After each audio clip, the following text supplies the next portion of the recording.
dan Bapak guru hebat. Kali ini, Ibu Bapak akan melihat sebuah contoh situasi pembelajaran bersama Ibu Derana, guru biologi SMA kelas 10. Karena situasi sedang pandemi, Ibu Derana melakukan pembelajaran menggunakan metode flip learning. Flip learning adalah model pembelajaran di mana sebelum pertemuan daring dengan guru, murid diminta untuk mempelajari materinya terlebih dahulu secara mandiri. Mari kita lihat bagaimana Ibu Derana mengelola pembelajarannya.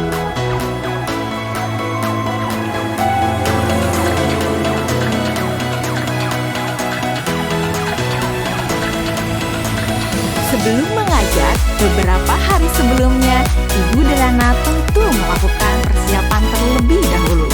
Dalam tahap ini, Ibu Derana benar-benar memastikan bahwa ia memahami tujuan pembelajaran yang ia ingin murid-muridnya capai.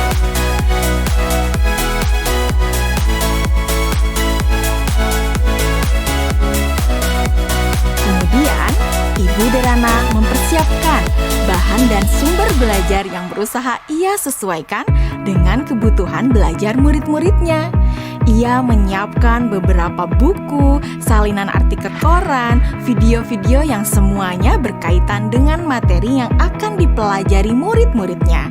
Semua bahan belajar tersebut ia letakkan di Google Drive dan nantinya akan dapat diakses oleh murid-muridnya melalui Google Classroom. Ibu Derana lalu mengkomunikasikan kepada murid-murid melalui WhatsApp Group untuk mengingatkan mereka mengakses Google Classroom mereka. Tahapan ini dilakukan sebelum Ibu Derana bertemu dengan murid-murid di Google Meet. Beberapa hari setelahnya, sesuai dengan jadwal, Bu Derana melakukan pertemuan secara sinkron dengan murid-murid melalui Google Meet. Selamat pagi anak-anak. Oke, senang sekali ya kita sudah bisa bertemu kembali pada sesi sinkron hari ini. Sebelumnya, Ibu mau terima kasih ya sama kalian karena kalian sudah belajar secara mandiri dari rumah melalui materi yang Ibu masukkan di Google Classroom. Nah, kalian sudah mempelajari semua yang ada di Google Classroom? Oke. Jadi anak-anak, pada pertemuan sinkron hari ini, kita akan mempelajari lebih dalam lagi mengenai keanekaragaman hayati. Ibu akan sharing beberapa pelajarannya ke kalian ya.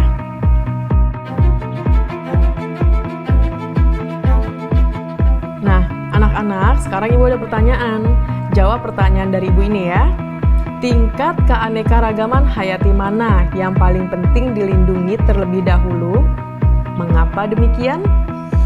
Keanekaragaman hayati karena ada sumber daya alam tersebut sudah dipastikan lebih terjamin, Bu. Kesehatannya juga fungsinya juga sumber daya alam hayati ini juga lebih sering digunakan dibandingkan dengan sumber daya alam non hayati karena lebih terjamin. Itu Bu jawaban dari saya. Oke, jawabannya bagus sekali itu ya. Itu lengkap banget jawabannya. Yang lain sudah mendengarkan dan sudah memahami apa jawaban dari Bu Melati? Oke, sekarang kita lanjut ke pertanyaan selanjutnya ya anak-anak ya. Kapan terancamnya keanekaragaman hayati ekosistem dapat mengancam keanekaragaman hayati spesies dan genetis? Dan kenapa jawabannya seperti itu? Kalian bisa menjawab pertanyaannya melalui kolom chat ya. Selama sesi sinkron, Ibu Derana memberikan pertanyaan-pertanyaan lainnya yang dapat memperkaya materi dan pemahaman murid akan konsep.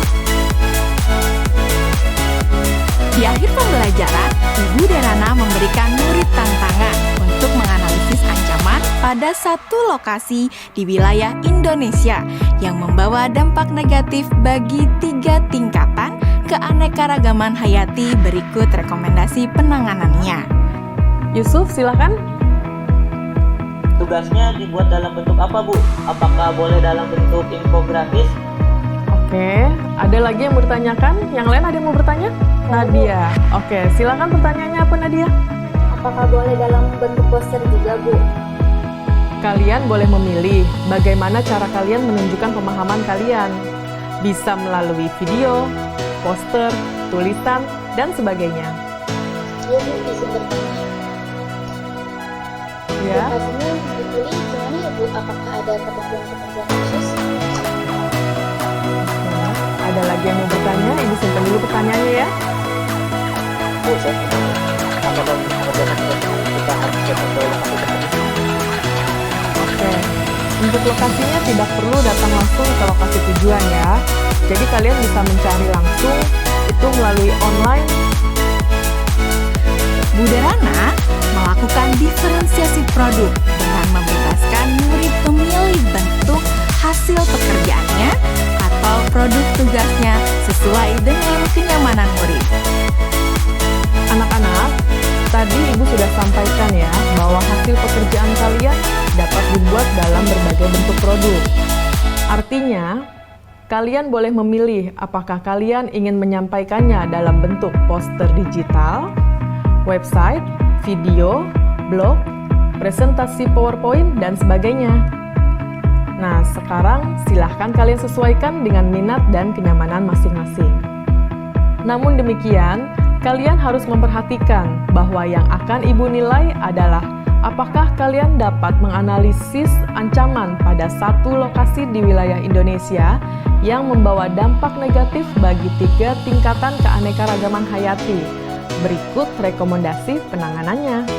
Jadi, poin-poin kriteria yang akan dinilai akan berkaitan dengan hal tersebut.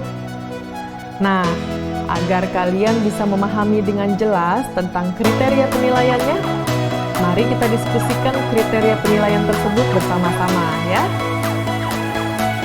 Setelah anak-anak jelas dengan kriteria penilaiannya, maka kemudian Ibu Derana meminta anak-anak untuk bekerja secara asinkron. Selama tenggat waktu pengerjaan tugas, untuk membantu murid-murid yang masih mengalami kesulitan, Ibu Derana menyediakan slot-slot waktu tertentu untuk berdiskusi secara individual maupun secara kelompok kecil. Saya ingin konsultasi Bu. Iya, boleh.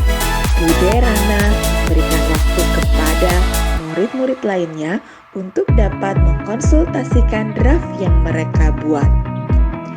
Ibu Derana juga memastikan untuk memberikan umpan balik terhadap pekerjaan yang dibuat oleh murid-muridnya. Ibu dan Bapak Guru hebat, demikian video singkat salah satu contoh penerapan pembelajaran berdiferensiasi. Tetap semangat, Ibu dan Bapak Guru hebat.